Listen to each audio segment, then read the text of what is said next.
খালাতো বোনটাও আমার সাথে মানাইলো না, মামার তো বোনটাও আমার সামনে মানাইলো না,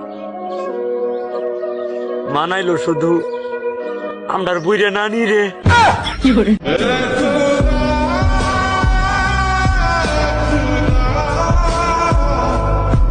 এই নাও তোমার ১,৫০০। কিসের ১,৫০০? ১,৫০০ টাকা। কি পেঁচা মানুষ দেবে? দেয়া দিলে তোর আমি ১৫০০ টাকা দিই, ১,৫০০ টাকা। ১,৫০০ টাকাই তো দিছি। মেজাজ টাকা আর মানে কিরম আমি ১৫০০ দিই তোরে?